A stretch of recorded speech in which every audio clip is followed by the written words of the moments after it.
on passe là aux difficultés que l'on peut vivre en tant qu'hypersensible. Et donc là, particulièrement les difficultés avec les autres.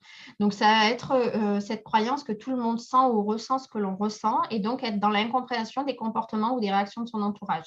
Donc, c'est ce que tu disais, Audrey, tu es parvenue à dépasser ça, mais il peut y avoir une période de sa vie où, du coup, on a du mal à comprendre ça. Et donc, dans la relation avec les autres, ça peut être une grande difficulté d'être hypersensible parce qu'on croit que les autres ont cette même sensibilité et du coup, c'est à chaque fois qu'on se rend compte que non, du coup, c'est vraiment la chute hein, à l'intérieur de nous de se dire mais dans quel monde je vis ou, enfin, voilà. Donc, du coup, ça peut être vraiment compliqué à chaque fois qu'on prend conscience de ça, à quel point on est en décalage. Cette tendance à se faire passer après les autres, à s'effacer, à se fuir, à trop s'adapter et éviter les conflits. Donc ça, c'est quelque chose qu'on voit beaucoup chez les personnes qui sont très tournées vers les autres.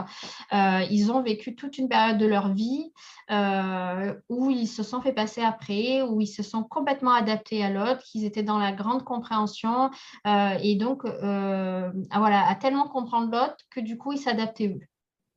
Ou parce que, du coup, comme le conflit, c'est quelque chose qui n'est pas simple pour l'hypersensible, on a du mal à être dans cette situation-là parce que aussi on est touché émotionnellement. On peut avoir tendance à tout faire pour éviter ça, mais c'est aussi parce qu'on a une grande valeur qui peut être l'harmonie, le besoin d'harmonie, le besoin de paix. Et donc, pour ça, on peut être dans la médiation, mais de trop, en fait. On va tellement être dans la médiation qu'on va écouter que le point de vue de l'autre. Parce qu'on peut avoir cette grande capacité de médiation aussi, d'être un bon médiateur. Alors, je regarde le message. Donc, Laure, tu dis, je me reconnais bien. Je comprends. Très bien. Alors, je continue. Donc, une tendance à être dans la dépendance affective, la soumission à l'autre, la suradaptabilité et une tendance à donner beaucoup mais recevoir peu. Donc ça, c'est aussi un autre aspect de ce que je disais tout à l'heure, que dans la relation, on peut avoir tendance à tellement on se suradapte qu'on on peut avoir du mal à s'affirmer, à faire en fonction de l'autre, à se soumettre aux besoins de l'autre d'être dans une relation complètement déséquilibrée où en fait on donne énormément, où on joue parfois le rôle de l'infirmière dans la relation et où on se retrouve avec des personnes qui savent beaucoup recevoir mais très peu donner. Et en fait ça c'est le problème c'est en lien avec la loi de l'équilibre. C'est-à-dire que on va dire qu'avec la loi de l'équilibre, de façon un peu grossière, ce que je vais vous dire, c'est que si par exemple on est à 80% tourné vers l'autre, à donner beaucoup à l'autre, on va attirer quelqu'un qui va être à 80% tourné vers lui-même et donc avoir tendance à vouloir recevoir pour lui.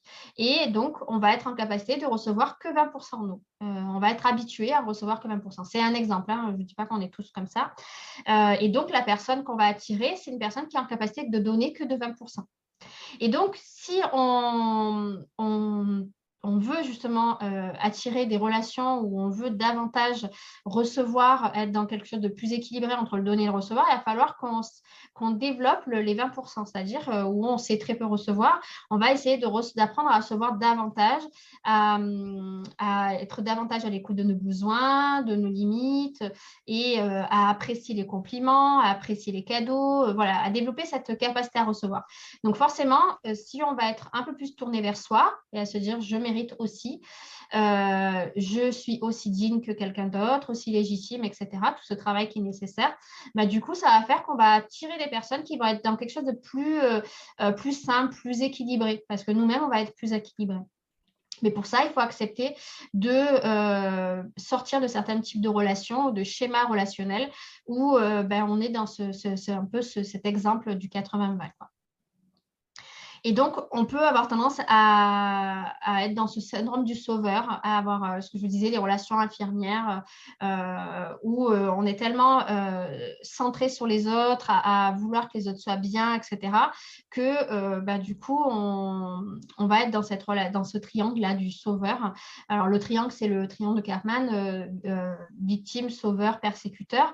Et du coup, c'est ce qui fait qu'on est les proies privilégiées des pervers narcissiques ou des vampires énergétiques, des personnes qui sont un peu, qui vont avoir le rôle de persécuteur. C'est-à-dire que si on joue le rôle de sauveur, c'est qu'on attire des victimes. Donc, on est sans arrêt en relation avec des gens qui se voient victimes de la vie. Et puis, on va, comme on est dans ce triangle-là, on va sans arrêt bouger nos rôles parce que si on n'a pas fait ce qu'il fallait pour la personne qui est victime, du coup, on est vécu comme un persécuteur. Ou si la personne,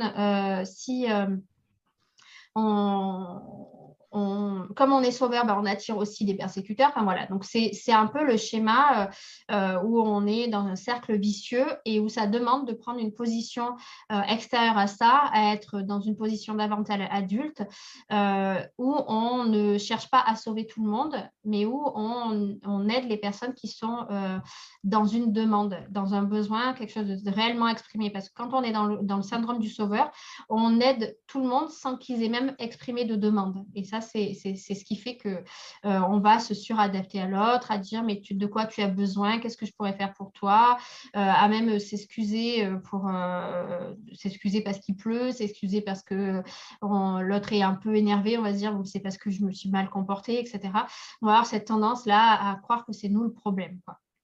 Et donc, si on sort un petit peu de ça, qu'on cherche à ne plus être tout le temps celui qui va faire en sorte que les choses s'améliorent et qu'on va s'occuper aussi de nous et de ce qu'on ressent, du coup, on va pouvoir sortir de ce cercle un peu vicieux. Et donc, voilà, on peut être des aimants à personnes en souffrance, en difficulté. On peut se retrouver, le nombre de fois où j'ai l'impression qu'il y avait marqué assistante sociale sur mon front parce que j'attirais des personnes vraiment en grande difficulté, des personnes qui venaient de se faire battre ou qui se retrouvaient à la rue, pour lesquelles il fallait que j'intervienne alors que j'étais dans ma vie de tous les jours. Donc, il y a quelque chose comme ça qui, énergétiquement, on attire aussi ce type de situation. Alors, je regarde les commentaires. Donc, Elodie qui dit, tu peux arrêter de me décrire, s'il te plaît. Je vais essayer. Et donc, comment sortir du syndrome du sauveur, justement. Donc, par rapport à ce que je disais, je ne sais pas si j'ai déjà un peu répondu à la question. Mais voilà, c'est de se recentrer sur ses besoins. Ça va être quelque chose qui va vraiment, je vais vous en parler vers la fin, là. Ça va être quelque chose de vraiment hyper important, c'est d'apprendre à écouter ce dont on a besoin. Et ça, c'est vrai que ce n'est pas simple du tout quand on ne l'a jamais fait. C'est vraiment, c'est genre le jour où on nous dit apprends à écouter tes besoins, il y a un énorme point d'interrogation qui est devant nous. Ça va être du coup d'utiliser nos 5 sens. D'aller rencontrer nos 5 sens pour aller voir quels sont nos besoins au travers de ces 5 sens-là. Ça peut être un bon moyen d'aller rencontrer ça. C'est-à-dire qu'est-ce qui me fait du bien au travers du sens du goût, au travers du sens de l'odorat, au travers du sens du toucher, et qu'est-ce qui est désagréable. Et donc, de pouvoir dire les choses, d'arrêter de s'attendre à ce que l'autre va être notre sauveur ou justement de ne pas prendre en compte du tout ses besoins et ses envies et du coup d'être dans le côté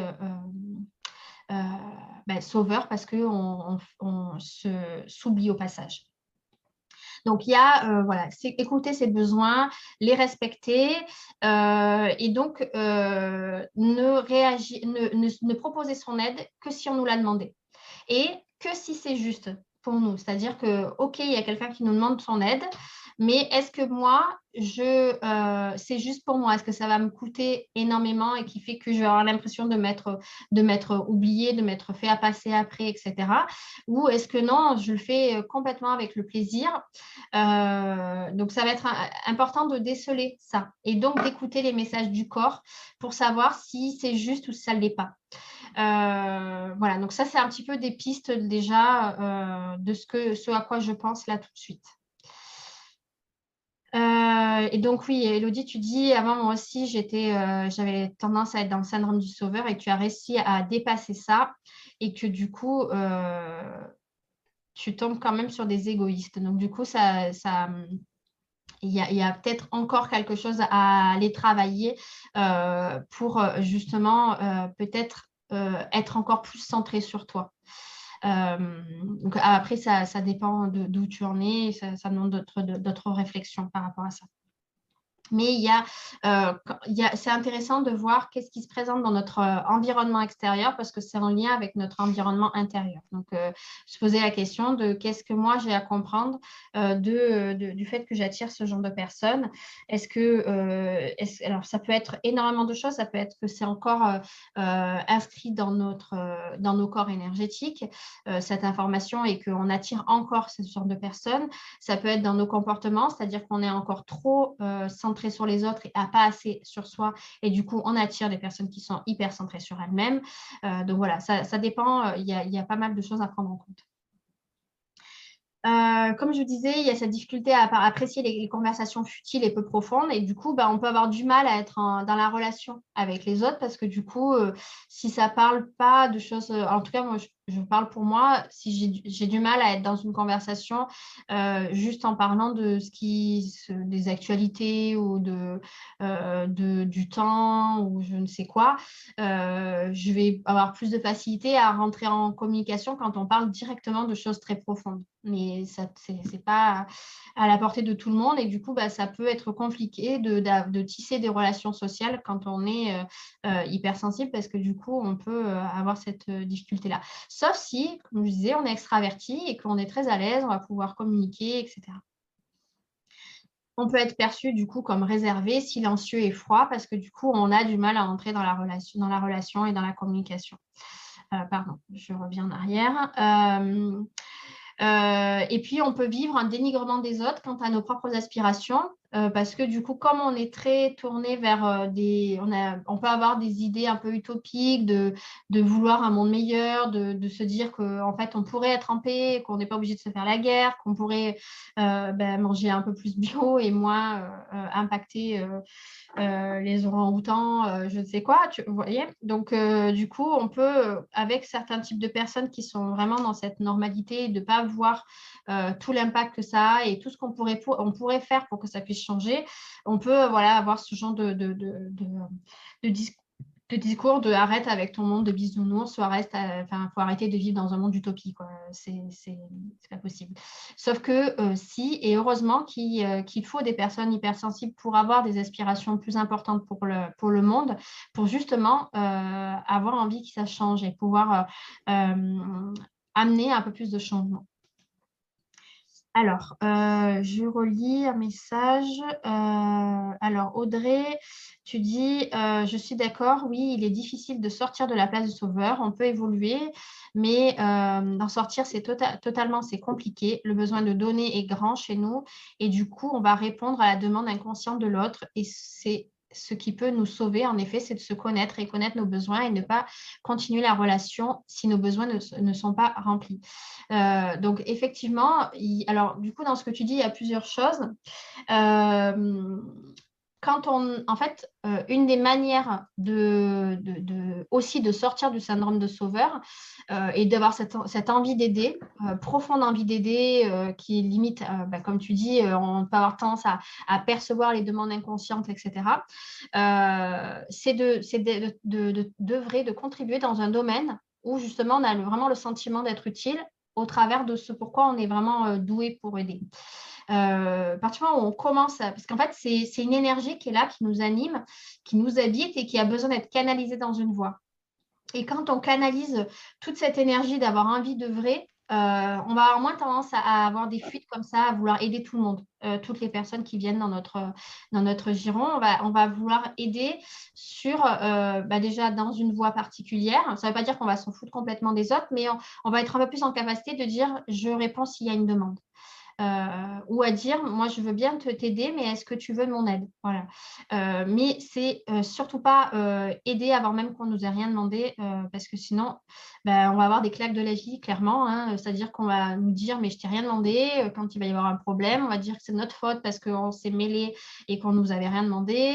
Ou on peut nous dire que en fait, on a fait quelque chose parce que nous, on a projeté que peut-être c'était nécessaire et en fait, finalement, ce n'était pas du tout une bonne idée parce qu'on se retrouve empêtré dans des nœuds relationnels avec d'autres personnes.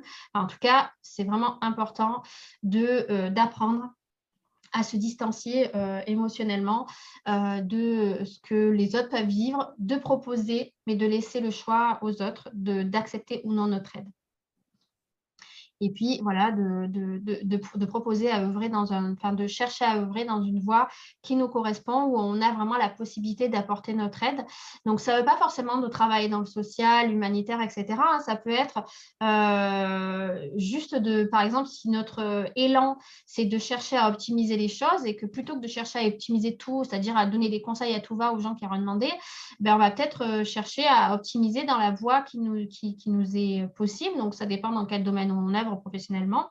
Alors, ça peut être professionnellement ou ça peut être bénévolement, mais voilà, il va falloir aller voir c'est quoi qu'on a tendance à faire le plus souvent comme service rendu, ou comme conseil, ou pourquoi on a le plaisir d'apporter notre aide et où on pourrait justement le faire de façon soit professionnelle, soit bénévole.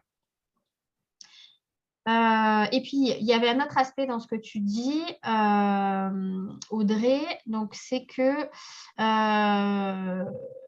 oui, peut-être de ne pas continuer la relation si nos besoins ne sont pas remplis. Alors, effectivement, quand on va être dans quelque chose, on va chercher à être un peu plus équilibré, à écouter davantage nos besoins. On ne va pas chercher à voir si la personne, elle répond à nos besoins, mais c'est plutôt, on va chercher à répondre nous-mêmes à nos propres besoins dans la relation. Et on va viser un peu plus d'équilibre, un peu plus c'est-à-dire qu'on va essayer de répondre par nous-mêmes à ce dont on a besoin, mais aussi si par exemple, alors là je vais vous parler encore de la loi de l'équilibre, mais par rapport à l'énergie féminine et masculine, c'est-à-dire que si on est beaucoup dans notre féminin négatif, c'est-à-dire qu'on est beaucoup dans la suradaptation, la surcompréhension de l'autre, etc., on va attirer les personnes qui vont être dans une énergie masculine négative, c'est-à-dire qu'eux, ils vont être dans quelque chose de très rigide, autoritaire,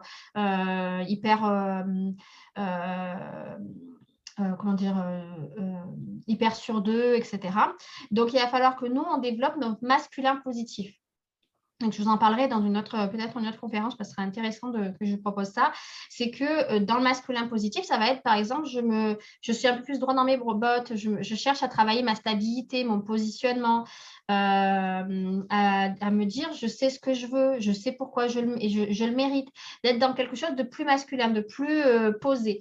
Et donc, quand on va développer ça en nous, forcément, dans la loi de l'équilibre, on va faire bouger les choses. Et donc, l'autre, il va soit bouger aussi, c'est-à-dire qu'il va développer, lui qui est dans le masculin négatif, c'est un exemple, hein, mais du coup, généralement, on est beaucoup dans notre féminin négatif, quand on est dans ce genre de processus-là de sauveur, victime, persécuteur, etc. La personne qui est dans son masculin négatif, le fait que nous, on va aller développer notre masculin positif, il va développer par loi d'équilibre son féminin positif. Et donc, il va être un peu plus à l'écoute, un peu plus à voir quand vous êtes mal et peut-être vous allez peut-être arriver à dire ben là, quand tu fais ça, ça me dérange, etc. Et qui sera peut-être un peu plus à l'écoute. Mais peut-être que pas du tout. Et du coup, c'est ça qui va faire que la relation va se terminer aussi. C'est que comme on va davantage s'écouter, davantage se respecter, si on se retrouve face à quelqu'un qui ne bouge rien, qui n'a rien mis en place pour pouvoir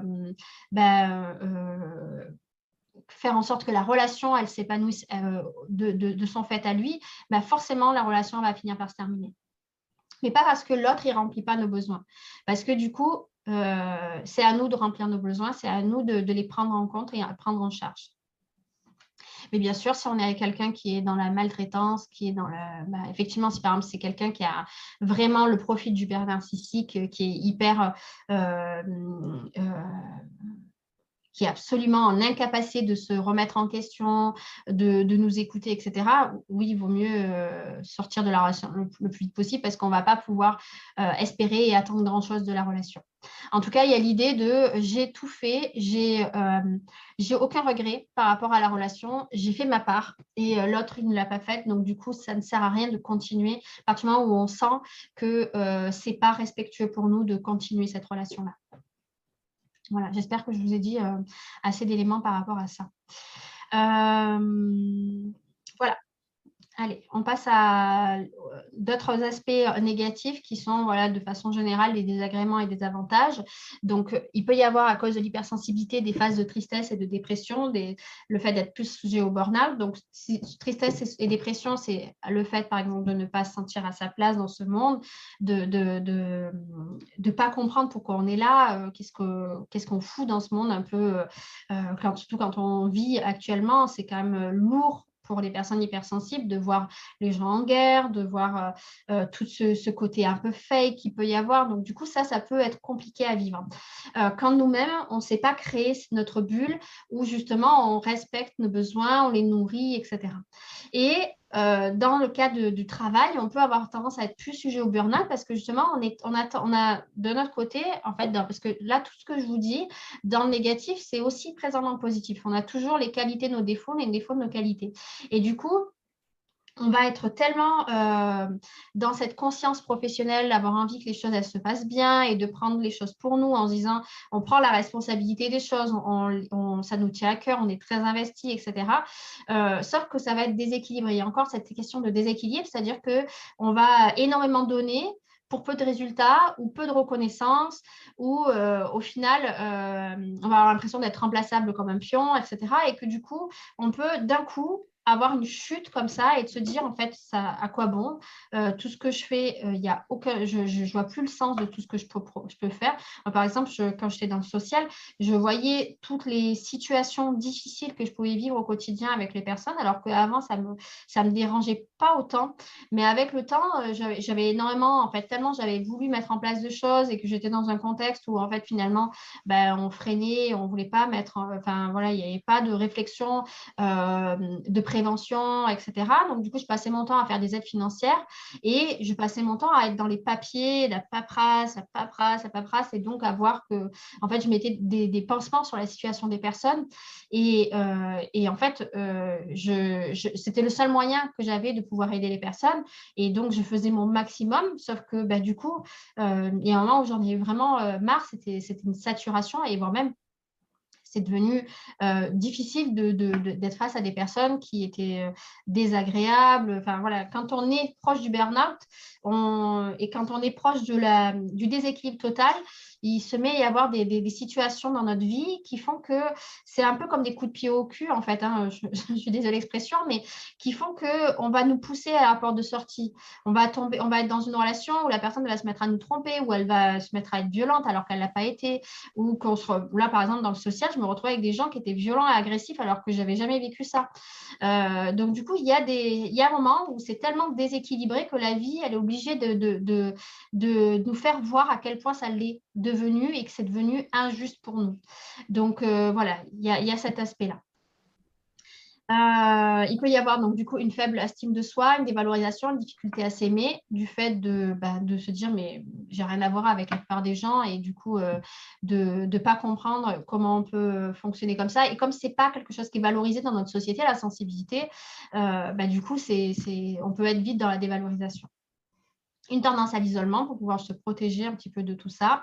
Comme je disais tout à l'heure, si on est dans cette hypersensibilité intellectuelle, on peut avoir une tendance à réfléchir beaucoup trop, avoir des pensées obsessionnelles, avoir du mal à dormir, du mal à lâcher prise quand par rapport à une situation où on est en réaction. On peut avoir cette tendance à percevoir le monde comme hostile et blessant à force de vivre des situations où on se sent rejeté ou incompris ou même nous-mêmes on le comprend absolument pas. Ce on voit beaucoup, c'est le côté éponge où on est donc à la fois impacté énergétiquement par rapport à des stimuli. Donc, soit c'est des stimuli qui sont tangibles, c'est-à-dire il va y avoir du bruit, un brouhaha ou, je sais pas moi, plusieurs odeurs désagréables. Ça dépend, comme je dis, de votre sens plus en éveil. Ça va être un trop-plein. Il va vite avoir un trop-plein et on va exploser. On va avoir tendance à être dans la réaction par rapport à ces situations-là ou avoir un gros mal de tête. On va aller dans des supermarchés où c'est pas du coup des endroits agréables pour les personnes hypersensibles parce qu'il y a trop de stimuli en même temps, c'est-à-dire des stimuli à la fois sous forme de bruit, mais il peut y avoir beaucoup de mouvements. Énergétiquement, c'est pas très haut en vibration, donc du coup, voilà, il peut y avoir tout ça, ou même des sensations de froid, ou le fait que ça résonne. Enfin, voilà. Donc après, ça dépend comment, comme je dis, notre sens plus en éveil.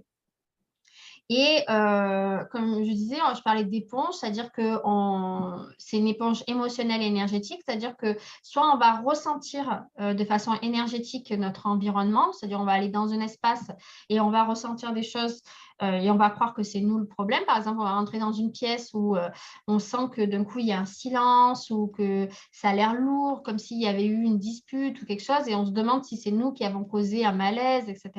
Donc, on peut avoir cette tendance à croire que c'est nous qui avons causé ça. Et si on ne croit pas que c'est nous, on va chercher à l'améliorer. C'est-à-dire, moi, le nombre de fois où je me suis retrouvée dans des repas de famille, où je passais tout le repas, tout le moment de la famille à essayer de faire en sorte que les gens soient bien.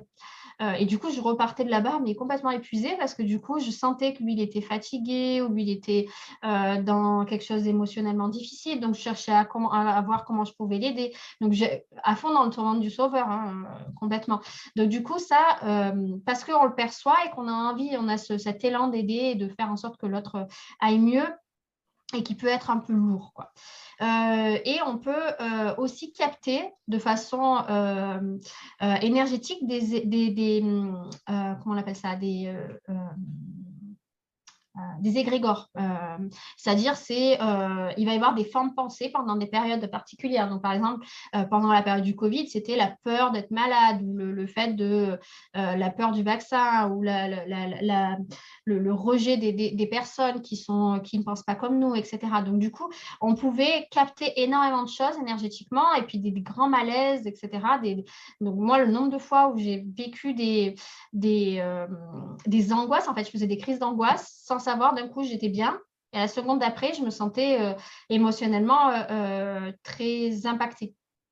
Parce que du coup, j'ai fini par prendre conscience qu'en fait, tu captais des formes pensées, des énergies particulières du moment. Et du coup, moi, c'est utile par rapport à mon activité de capter les choses pour pouvoir ensuite voir quand j'ai des personnes que je reçois en séance qui me parlent de choses qu'ils peuvent vivre. J'ai capté un petit peu à l'avance, un petit peu énergétiquement ce qui se joue en ce moment. Et donc, de pouvoir un peu savoir ce qu'ils peuvent vivre intérieurement parce que moi-même, je l'ai vécu. Voilà. Donc après, ça dépend, comme je vous ai dit, ça dépend ce pourquoi on est fait, un peu notre mode de contribution. On va capter des choses qui vont être utiles. Souvent, c'est utile. Donc si par exemple, on est quelqu'un de très créateur, très créatif, on va avoir tendance à écrire des textes ou à à écrire des chansons ou à faire des œuvres artistiques. On peut capter des choses comme ça qui sont ambiantes et qu'on va créer à partir de ce qu'on capte. Donc, ça peut être, on va avoir des idées, ensuite des idées pour pouvoir imaginer de nouvelles propositions pour œuvrer, etc. Alors, je vois qu'il y a un message. Donc, du coup, comment ne plus être une éponge émotionnelle ou de moins absorber et intégrer les émotions des autres? Alors, je vais boire un petit coup.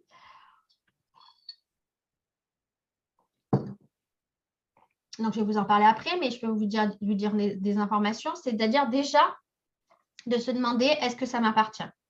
Rien que se poser la question, est-ce que ça m'appartient? On peut avoir l'impression que ça s'est un peu calmé, apaisé, parce que finalement, ça ne nous appartient pas. Donc, juste d'avoir cette position d'observateur, déjà, ça peut aider. Parce que du coup, par exemple, quand je donnais l'exemple de moi et dans ma famille où je captais tout et du coup, j'étais dans la suradaptation à tout ce qu'ils pouvaient vivre, à partir du moment où je me disais ça ne m'appartient pas, je pouvais être dans un détachement émotionnel un peu plus facilement. Parce que du coup, je n'ai pas à répondre. Je ne suis pas obligée de répondre, je peux proposer ou sentir s'il y a besoin que je propose, mais il y a quelque chose de non, ça ne m'appartient pas.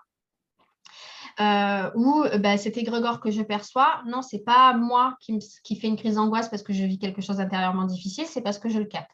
Mais ça peut être aussi de se créer une bulle en fait de protection. Donc moi, c'est ce que je faisais du coup. On allait dans la famille, je m'imaginais une bulle de protection autour de moi avant d'y aller pour me sentir moins impactée. Donc, on peut faire ça, par exemple, avant d'aller dans les supermarchés. Si on est très impacté dans les supermarchés, par exemple, on peut à la fois travailler son ancrage pour être plus connecté à la terre et du coup moins être impacté dans nos corps par ce qui se passe autour, parce que du coup, on va être bien là à l'intérieur de nous-mêmes, plus dans la conscience de notre corps, en faisant des exercices d'ancrage régulièrement pour pouvoir arriver après, juste comme ça, en disant ancrage, de pouvoir tout de suite s'ancrer et être dans une stabilité plus forte. Créer notre bulle. Donc, du coup, ça peut être la couleur qu'on veut, avec la forme qu'on veut. On peut imaginer que c'est une bulle comme une bulle qu'on souffle là, ou on peut imaginer que c'est une armure ou que c'est, je sais rien, on peut s'imaginer plein de choses. C'est en fonction de notre intention, d'avoir des intentions, d'être protégé de ce qui peut y se passer autour de nous. En fait, à force de faire cet exercice, vraiment, ça marche. Moi, par exemple, même dans mon activité, je captais beaucoup, je me retrouvais avec des entités, je me retrouvais à avoir peut-être des maladies des autres, etc. Donc, à force de faire systématiquement ça, de dire je ne prends pendant la séance que ce qui m'est utile et juste pour la séance et je suis protégée de tout le reste, par exemple, quand on travaille avec les autres, notamment dans le social. On peut, avant d'aller en rendez-vous avec des personnes, se dire, bon, voilà, je ne vais capter que ce qui est utile immédiatement pour la situation, mais par contre, je me protège de tout le reste et que se dire, après une fois que c'est terminé, de dire, je renvoie tout ça à la terre, quoi. Je ne garde rien en moi. En tout cas, rien de ce qui n'est pas juste pour moi, parce qu'on peut garder les choses qui nous enrichissent, heureusement, hein. Mais on peut dire, voilà, je ne garde que ce qui est juste et bon pour moi et je suis protégée de tout le reste. Juste de se dire ça, d'avoir un mantra aussi de protection à se répéter. Donc, c'est tous les exercices de protection qu'on peut trouver sur Internet. Mais voilà, je vous en ai dit déjà quelques-uns pour pouvoir travailler ça, pour éviter d'être trop une éponge. Et du coup, comme on est sensible à notre environnement extérieur, il y a des personnes qui peuvent être très sensibles aux particules de l'air, avoir tendance à être enrhumées beaucoup plus que la plupart des gens, à choper tous les microbes qui sont là. Ou, par exemple, toutes les personnes qui sont hypersensibles aux ondes, c'est-à-dire comment on appelle ça, je ne sais plus le nom. Mais du coup, c'est des personnes qui sont hypersensibles, clairement, hein. À mon avis, toutes les personnes qui ont cette problématique d'être vraiment dérangées au point de devoir mettre des casques anti-ondes, etc., c'est des personnes qui sont hautement hypersensibles. Et puis, donc, on peut avoir tendance à être plus impacté par les stimulantes avec la caféine, sauf si on s'est accoutumé avec le temps. C'est-à-dire que quelqu'un qui n'est pas habitué, il boit un café, il est tout de suite à l'impression que le cœur, il fait énormément de bonds dans la poitrine. Sauf si, en fait, on ne s'est pas écouté quand on a eu ses premières sensations et qu'on a continué à prendre de la caféine. Et pareil pour le tabac. On peut, quand on est hypersensible, avoir l'impression que la tête, elle nous tourne, etc. Et on peut s'être suradapté à ça. Et du coup, on ne ressent plus cette sensation-là avec le temps. Donc, Stéphanie, tu dis, alors regarde s'il y a d'autres. Tu dis, tous les matins, je crée ma bulle de protection. J'utilise également les pierres et un bol tibétain, deux activités en lien avec l'aide aux autres. Donc oui, c'est parfait. Effectivement, je ne vais pas parler des pierres, mais on peut utiliser des pierres noires. Alors moi, par exemple, là, je vous montre. À chaque séance que je fais, je mets toujours une pierre en dessous mes fesses.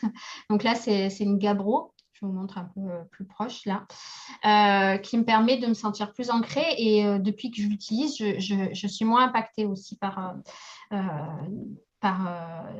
les énergies des autres, on va dire. Et donc, ça peut être de porter des pierres noires de protection ou alors, c'est souvent les pierres noires qui vont jouer ce rôle-là ou très foncées. Et effectivement, le bol tibétain, c'est parfait pour pouvoir se nettoyer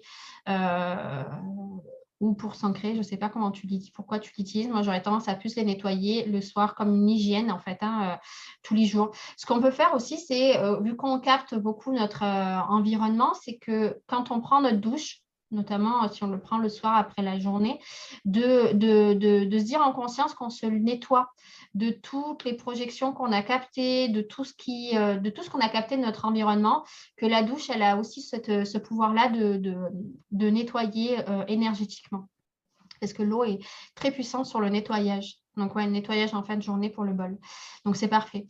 Et du coup, je vous invite, si ça vous intéresse, à vous renseigner sur votre design humain. Je ne sais pas si vous connaissez cette technique-là, parce que du coup, si on est hypersensible et qu'en plus, on a un profil spécifique dans notre design humain, on peut avoir encore plus besoin de se protéger. Donc, par exemple, c'est intéressant de savoir si on est projecteur dans notre design humain, parce que les projecteurs, ils captent encore plus l'énergie et ont tendance à l'emmagasiner, alors que les personnes qui ont un profil générateur en design humain, eux, leur énergie, elle se régénère régulièrement. Donc, du coup, je vous invite à regarder. C'est gratuit, vous allez trouver facilement design humain sur Internet pour savoir quel est votre profil parmi tous les profils qui existent.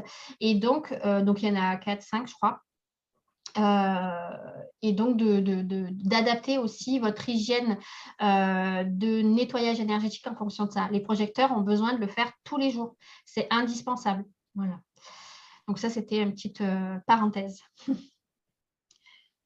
Je continue. Donc là maintenant, je pense qu'on a bien mis le paquet sur tout l'aspect ou de ce qu'on peut subir par rapport à l'hypersensibilité, mais il y a aussi tout l'aspect beau qu'on peut voir dans l'hypersensibilité. C'est toutes les belles qualités d'âme qui font qu'ont les personnes hypersensibles. Donc c'est, comme je disais, c'est une grande intelligence du cœur, une grande ouverture du cœur, cette capacité d'aimer notre prochain, même si il a pu faire des choses qui peuvent être problématiques ou voilà. Il y a cette capacité à comprendre dès que on peut avoir tendance à mettre des personnes à l'écart jusqu'au moment où on a eu un échange avec eux et on a tellement cette capacité on peut avoir cette capacité à comprendre l'autre et à se mettre à la place et du coup à pouvoir être davantage dans cet amour et cette acceptation de l'autre.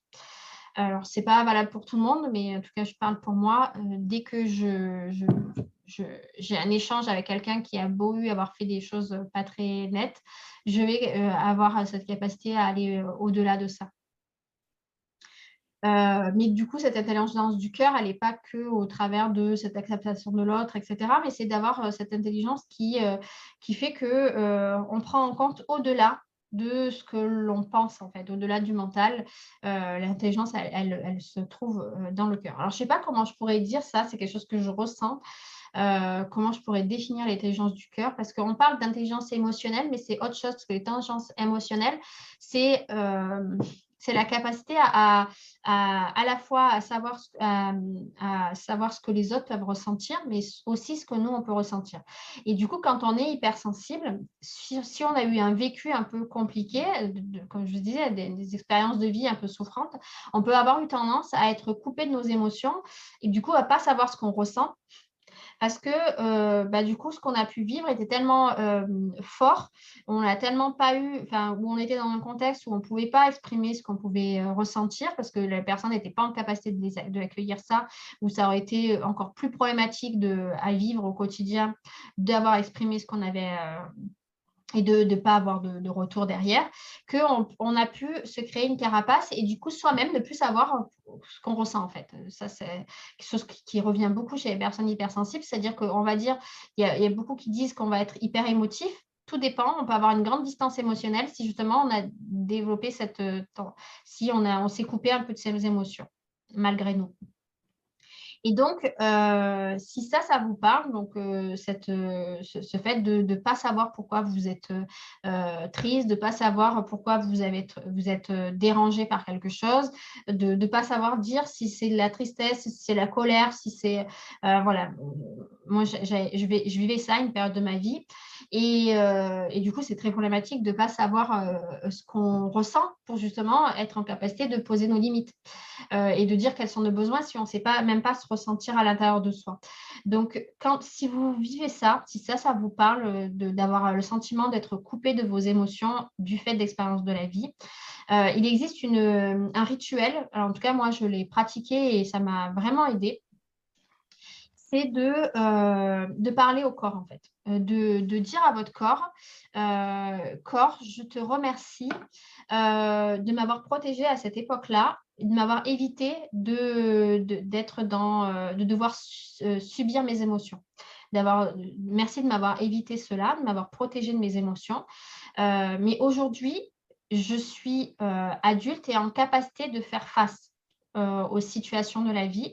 Et donc, si vous êtes prêt, bien sûr, hein, vous pouvez dire merci mon corps aujourd'hui de me permettre d'accéder totalement à mes émotions. Si vous préférez commencer par ressentir que les émotions positives, vous pouvez dire merci de me permettre d'accéder qu'à mes émotions positives. Et ensuite, dans une autre partie par la suite, quand vous serez peut-être plus prêt à cela, de dire je suis prête à ressentir toutes les émotions que je peux ressentir, qu'elles soient positives ou négatives. Ça vous permettra du coup d'être davantage dans cette intelligence émotionnelle de vous-même et de savoir pourquoi vous vous sentez de telle manière, de quoi il s'agit exactement et de pouvoir le dire. Pouvoir dire là, ce que tu viens de me dire, je me sens triste. Je ne sais pas pourquoi je me sens triste, mais je me sens triste. Voilà.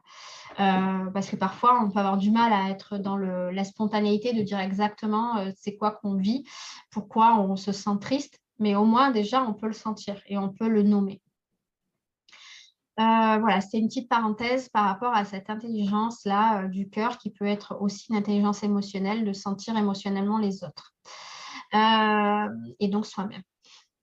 On a cette grande tendance à avoir le bon côté des choses et des personnes, comme je disais tout à l'heure, la capacité à apporter de la nuance, d'avoir les capacités de médiation. Donc, c'est-à-dire qu'on est rarement je ne connais pas d'hypersensibles qui sont tout noirs ou tout blancs. Ou alors, c'est qu'ils ont eu un vécu qui font qu'ils sont obligés de trancher. Parce qu'ils étaient dans des contextes où c'était absolument nécessaire. Mais sinon, il y a cette grande capacité à voir toutes les couleurs qui sont intermédiaires entre le noir et le blanc, enfin, toutes les couleurs de gris, du coup, et de pouvoir dire, ben oui, mais il y a un peu de non. Enfin, il faut prendre en compte aussi d'autres informations. Il y a vraiment, voilà, le fait de voir les nuances et de pouvoir les apporter à d'autres, et donc d'être en capacité d'être dans la médiation, de permettre à faciliter des sorties de conflits pour les autres, par exemple. Si on a cette appétence, on va dire. Donc, ce désir que tout le monde soit bien, que les gens soient heureux, que tout le monde, comme je disais tout à l'heure, l'exemple de ma famille, là où du coup, de se dire, je veux faire en sorte que tout se passe au mieux, ou d'être dans une entreprise, d'avoir tendance à se suradapter pour que les gens soient bien. Voilà. Donc, ça peut être un peu compliqué des fois. Il peut y avoir le mauvais côté, mais aussi il y a le bon côté qui est que c'est quand même une belle qualité d'âme que de vouloir que les autres soient bien et que le monde avance, en fait. Et donc, des grandes valeurs humanistes et fortes convictions, de croire en l'humain, de se dire qu'on veut un monde meilleur est possible et qu'on peut agir pour ça. Donc, comme je vous dis tout à l'heure, un grand respect pour le vivant et toutes les formes de vie. Donc, du coup, d'avoir cette sensibilité aussi avec les enfants, avec les animaux. Alors, je ne sais pas s'il y a besoin que je complète là-dessus, on en a déjà un peu parlé. Parce qu'en fait, on voit, alors, il y a énormément de métiers que les personnes hypersensibles peuvent faire, mais il y a trois voies qui seront particulièrement des voies là où on le retrouve le plus des personnes hypersensibles, c'est tout ce qui est la relation à l'autre, à l'humain. Donc, du coup, tous les métiers en relation à l'humain, les métiers de la relation d'aide, de soins, tout ce qui est métier dans les ressources humaines ou à prendre en compte l'humain. Mais aussi, ça peut être, comme je dis, dans tous les métiers où, par exemple, il peut y avoir ce côté de prendre en compte l'humain. Si on travaille dans les assurances et qu'on va prendre en compte l'humain sur quand les personnes vont vivre des choses un peu difficiles, d'avoir une oreille attentive, de pouvoir être dans l'écoute, etc. Où justement on a besoin des personnes un peu sensibles dans des métiers où parfois c'est un peu dénué d'humanisme. Donc tout ce qui est touche à l'humain, à être en relation avec l'humain. Les métiers qui sont en lien avec les animaux et la nature, donc tout ce qu'on peut imaginer dans ce domaine-là. Hein. Donc, il y a énormément de personnes qui en ce moment s'ouvrent à la permaculture, à tous les métiers dans le développement durable, le respect de l'environnement, etc. Par exemple, je pense à l'environnement et du coup à la gestion des risques liés au travail. Donc là, ça va être par rapport à l'humain, mais par rapport à la nature aux animaux, d'être dans quelque chose où on va prendre soin de ces animaux, être donc ses propres animaux, mais aussi agir pour le bien-être animal ou le bien-être de la nature, le respect de la nature, dans la gestion des déchets, etc. Et l'autre voie, c'est la voie de la créativité. On voit beaucoup de personnes hypersensibles être dans des métiers artistiques ou créatifs. Voilà. Et comme je vous ai dit, dans aussi des tas d'autres domaines, c'est parce qu'on n'est pas dans les 3 domaines là que je vous ai dit qu'on n'est pas du tout à sa place. Au contraire, il en faut de partout pour qu'on puisse œuvrer avec notre sensibilité particulière. Donc, comme je vous disais tout à l'heure, par rapport au burn-out, c'est une grande fiabilité et rigueur professionnelle, une grande capacité de concentration, de vigilance, de précision, le souci du détail et à la fois la vision globale. Qui fait que c'est vraiment intéressant d'avoir des hypersensibles au travail parce que généralement, on est des personnes sur lesquelles on peut compter. Sur lesquelles on va vraiment, quand on est à sa place, qu'on est apprécié, reconnu dans notre travail, on va vraiment avoir le souci de travail bien fait. Et du coup, on sait qu'on peut faire appel à notre rigueur pour pouvoir, ou à notre fiabilité pour pouvoir répondre aux attentes. Donc, ce qui fait que des fois, on peut se retrouver dans des contextes qui sont pas où on n'est pas à notre place. C'est-à-dire qu'on va avoir tellement cette qualité de fiabilité, de rigueur, qu'on peut avoir un côté très pointilleux. Et du coup, dans des métiers où le côté pointilleux va être demandé, recherché, c'est super, on va être reconnu pour ça. Mais si on se retrouve dans une équipe où c'est genre, on est la relou de service, l'empêcheur de tourner en rond, etc., du coup, avec des personnes qui veulent absolument rien changer, qui veulent rester comme c'est parce que ça va très bien comme c'est, du coup, ça va être très compliqué pour les personnes qui sont hypersensibles qui se retrouvent dans ce genre de contexte parce que du coup, ils sont dans le besoin d'optimisation et en plus, ils ont besoin de faire les choses bien. Et donc d'avoir le souci du détail, de faire attention. Donc moi, par exemple, quand j'étais dans le social, c'était important pour moi de donner des conseils qui soient fiables pour les personnes, du coup, je posais énormément de questions. Donc, j'étais un peu la roulou parce que je faisais que les réunions, elles auraient pu durer un peu moins et que du coup, elles duraient un peu plus que ce qu'elles devaient durer. Mais pour moi, c'était indispensable de pouvoir donner toutes les informations aux personnes que je recevais. Et donc, il peut y avoir cette hyper-empathie, donc empathie ou hyper-empathie, parce que du coup, là où il y a hyper-empathie, c'est quand on va percevoir de façon qui peut être quasiment inexplicable des choses à l'intérieur de soi. Donc, c'est-à-dire soit une empathie kinesthésique, c'est-à-dire qu'on va ressentir dans notre corps des informations qui ne nous appartiennent pas. Ou une hyper-empathie intuitive. Donc, on va recevoir des informations on va savoir des choses sans comprendre pourquoi on le sait, ou on va percevoir émotionnellement des choses qui ne nous appartiennent pas et pourtant, c'est vraiment en miroir avec ce que l'autre ressent. Et donc, ça, c'est particulièrement utile pour des métiers dans la relation d'aide, par exemple, ou quand on travaille avec des animaux pour pouvoir percevoir ce qu'ils sont en train de vivre. Donc, moi, par exemple, je peux ressentir des émotions que les autres ressentent. C'est-à-dire, alors, ce n'est pas systématique, heureusement, parce que sinon, ce serait compliqué à vivre, mais il peut y avoir parfois, je peux faire un tirage pour quelqu'un, je fais des tirages de cartes des fois, donc assez souvent dans mon activité ou dans le cadre de la relation. Et d'un coup, je vais capter des émotions qui sont en lien avec des choix à faire dans leur vie quand je vais sentir que c'est vraiment le choix à faire, d'un coup, je vais ressentir une vague émotionnelle intense qui peut même parfois me donner envie de pleurer tellement c'est fort. Alors, généralement, je ressens plutôt quand ça va être très positif pour la personne, donc tant mieux. Mais parfois, je peux ressentir aussi des choses très difficiles et du coup, je vais le ressentir émotionnellement. Mais je peux aussi ressentir dans le corps des douleurs ou au niveau des chakras. Donc voilà, parce que c'est mes utiles, je fais des soins énergétiques.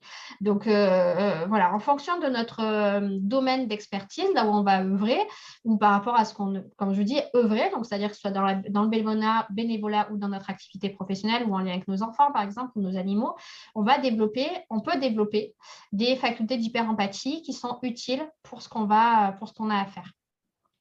Et donc, c'est utile d'être hypersensible pour ça. Et donc, on peut avoir cette capacité de ressentir l'autre en miroir et de renvoyer à l'autre ce qu'on perçoit pour favoriser des prises de conscience ou débloquer des nœuds. Par exemple, la dernière fois, j'étais en train de faire un soin énergétique à quelqu'un et du coup, j'ai d'un coup senti quelque chose dans mon cœur qui se comprimait. Et donc, avant, je ne disais pas parce que je n'avais pas trop confiance en ce que je ressentais. Et plus je le dis, en fait, et plus ça apporte des informations importantes parce que du coup, on va pouvoir, l'autre, elle va dire, ah oui, c'est vrai, effectivement, en ce moment, je ressens quelque chose de très dérangeant. Et du coup, on va pouvoir aller un peu plus loin, par exemple. Donc, c'est vrai que quand on est dans la relation humaine, dans la relation professionnelle humaine, du coup, de ressentir l'autre en miroir, c'est vraiment très utile. À partir du moment où on sait se protéger, de ne pas garder ça avec nous. Parce que, par exemple, quand je ressens dans mon corps le cœur qui se resserre ou les émotions intenses, je n'ai pas envie de le garder après la séance. Donc, voilà, il faut apprendre à ne prendre que ce qui est utile pour le moment, pour ce qu'on a à faire. Donc, c'est la capacité aussi à être un leader pour les autres, c'est-à-dire on peut avoir la capacité de guider les gens. Et donc, ou de leur montrer l'exemple. Et donc, ça, c'est particulièrement important, c'est-à-dire qu'au travers de notre sensibilité, le fait qu'on peut se sentir sensible par rapport à certaines choses de la vie, c'est-à-dire que si vous êtes sensible à la cause animale, vous allez pouvoir en parler autour de vous sans être dans le chercher à convaincre, parce que ce n'est pas l'objectif non plus, parce que du coup, dans le mot convaincre, c'est des convaincus, hein, on va dire. Donc, du coup, ce n'est pas l'idée, c'est plutôt de transmettre, de donner l'exemple et de dire, voilà, de montrer à quel point on est touché à quel point notre sensibilité elle nous informe et comment on y répond en fait en étant nous-mêmes le changement que l'on veut voir. En fait, c'est un peu c'est la citation de Gandhi, oui, ça. Soit le changement que tu veux voir dans ce monde, c'est de donner l'exemple en étant nous-mêmes le changement que l'on veut voir. Et plus on va être nous-mêmes, plus on va oser être qui on est dans notre sensibilité et plus on va permettre à ce qui nous entoure d'évoluer eux-mêmes. Donc, ça peut être par rapport à la gestion des déchets, par rapport à tout ce qui peut nous toucher, nous, et pour lequel on a envie de montrer. C'est important de montrer, de dire ce qu'on fait et de faire ce qu'on dit quand on est hypersensible. Voilà, pour l'instant, je n'ai pas d'autres questions. Donc, je continue. Alors, je regarde si je n'ai pas perdu une page. Non, c'est bon. Donc, les cadeaux de la sensibilité. Donc, hop, je déplace ça pour voir la totalité. Donc, la capacité de créer des liens profonds et qualitatifs avec l'autre. Donc, comme je disais, on peut avoir un peu du mal à être dans le superficiel, mais de l'autre côté, on est dans la profondeur. Et donc, on peut avoir des vraies relations profondes et qualitatives avec les autres. Quand on s'autorise à être soi, on s'autorise dans notre vulnérabilité et qu'on n'est pas dans ces relations déséquilibrées, on n'est là que pour l'autre et où on se permet aussi de dire ce que nous-mêmes on ressent sans être non plus dans le trop, c'est-à-dire on n'est pas à tout ramener à soi, mais ce n'est pas non plus que tout l'autre. Donc, le côté, le lien à la nature, le goût de la simplicité. Donc, ça peut donner vraiment un certain goût à la vie de savoir être en relation avec la nature qui nous entoure et avec notre propre nature, de pouvoir l'apprécier et de voir la beauté qui nous entoure. Cette capacité à ressentir l'autre, de comprendre les messages qui sont non-verbaux pour déceler l'authenticité ou la sincérité chez l'autre. Donc, ça peut être soit utile par rapport à notre vie professionnelle, comme je vous disais, soit dans notre relation. C'est-à-dire que comme on va comprendre des messages non-verbaux, peut-être que ça va nous éviter de vivre des relations de couple ou des relations amicale qui serait complètement fausse, en fait, où finalement, on sait que il y a warning, il ne faut surtout pas y aller, quoi. Et donc, sauf quand je disais, sauf quand on a la blessure de trahison, c'est-à-dire que alors, pas que sauf parce que du coup, c'est quand on a la blessure de trahison et qu'on n'en a pas forcément conscience et qu'on ne l'a pas encore travaillé, on peut avoir du mal à faire confiance aux messages paraverbaux qu'on capte. C'est-à-dire que les personnes qui ont la blessure de trahison vont avoir des intuitions au premier abord, mais elles ont tendance à ne pas les écouter. Et du coup, c'est ce qui fait qu'elles vivent des relations où elles se retrouvent trahies. Et donc, quand on a la blessure de trahison, on est invité à aller davantage écouter ses intuitions et faire confiance tout de suite. Donc, voilà, c'est pour ça que je disais, quand nous n'avons pas la blessure de trahison, c'est plus compliqué, mais on peut quand même le développer. Ça va demander un peu plus d'effort, on va dire. Voilà. Alors ensuite, une grande capacité d'expression créative, c'est-à-dire qu'on va avoir souvent des capacités soit d'optimisation, d'avoir des idées novatrices, d'avoir un cerveau orienté solution ou une capacité de réparer les choses, un côté très manuel. Donc, soit ça va se manifester de façon très concrète dans la matière, soit ça va aussi dans la matière, mais à travers de l'écriture, le chant, la danse, toutes les formes un petit peu d'art ou de créativité, de relooker des meubles ou de faire d'autres objets avec des objets qui n'ont plus d'utilité. Voilà, il y a ce côté créatif qui est souvent très présent chez les personnes hypersensibles, à condition de s'autoriser à à concrétiser ces idées dans la matière. C'est-à-dire qu'on a des idées, on les capte grâce à notre sensibilité, mais c'est intéressant, c'est important, ça va être important de les manifester. Donc, soit en les partageant aux autres, soit en les mettant en forme nous-mêmes. Donc, soit en modelant, en peignant, en faisant l'écriture, etc. Soit en le mettant en forme, en concrétisant des idées par des projets, des solutions possibles, des optimisations, etc. On a ce côté rebelle et esprit critique. Je trouve que c'est quand même un beau cadeau. En tout cas, je trouve que c'est plutôt à voir de côté positif. C'est-à-dire qu'on a réalisé que la pensée unique qui est transmise depuis l'école n'est plus si vraie. Et du coup, on cherche à penser par nous-mêmes. Et je trouve que c'est un beau cadeau parce que ça fait on peut être des êtres libres et souverains. Ce qui n'est pas gagné actuellement dans la société. Donc ça peut être intéressant aussi à en prendre conscience que des fois, c'est un fardeau, mais c'est quand même, alléluia, on a cette liberté-là de penser et qui peut être en dehors du système. On a cette capacité à percevoir les erreurs et à les éviter, donc du coup, et qui fait que du coup, on va optimiser pour éviter les erreurs, on va améliorer les choses.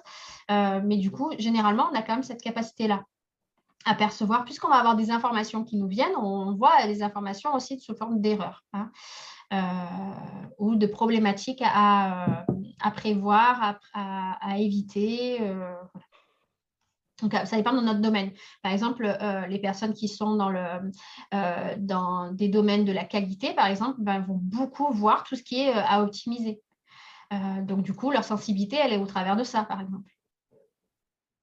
On peut avoir aussi une grande capacité de traitement des données de façon plus profonde. On va approfondir les choses, on va aller un petit peu plus dans le détail. On ne va pas rester dans la superficialité, sauf si on a un côté multi-potentiel, un peu touche à tout. Si on est quelqu'un qui avons besoin de toucher à plein de choses, on ne va pas forcément aller tout le temps dans le détail. Ce n'est pas possible d'être dans tout et dans le profond. Mais ça va être pour une raison qu'on l'est. C'est à prendre en compte. Si notre sensibilité elle est un petit peu de partout, peut-être ça sera intéressant de voir comment on peut l'autoriser à être un petit peu de partout. j'en étais. Donc, voilà, d'apprentissage sur des domaines qui nous animent. Donc, c'est-à-dire qu'on va pouvoir aller un peu plus en profondeur là où ça nous intéresse, même si on n'a pas forcément été super bon à l'école. Hein, c'est pas forcément en lien. Cette capacité de compréhension, elle est souvent, elle peut être très pratico-pratique ou par rapport à la sensibilité. On peut avoir une grande capacité de compréhension du fonctionnement humain, mais être super, pas être un peu à la ramasse à l'école, quoi. Donc, ça dépend. Il y a des domaines où on va être beaucoup plus pertinent. Une grande capacité d'introspection parce que du coup, comme on perçoit, on capte ces messages on a des informations qui nous entourent sans arrêt. On va pouvoir, si on utilise les informations à notre bénéfice, on va pouvoir les utiliser pour être dans l'introspection, c'est-à-dire de se dire, bah, tiens, si je réagis de cette manière, comme je vois que je suis impactée facilement par rapport à ça, mais pourquoi je réagis de cette manière, d'aller voir un peu le message caché. Et donc, on a aussi le beau cadeau, enfin moi je trouve que c'est vraiment un beau cadeau qui est là, c'est qu'au travers de nos ressentis, de notre intuition, de nos réactions, bah, du coup, on a toute une quantité de messages qui nous sont transmis de notre âme, parce que l'âme, elle se sert de nos émotions et de nos sens, de ce qui se passe dans notre corps, peut-être au travers des maladies, etc., ou des sensations qu'on peut avoir, pour pouvoir nous donner des informations de ce qui est juste et ce qui ne l'est pas. On va ressentir dans le corps ça. Et du coup, les personnes hypersensibles le ressentent encore plus.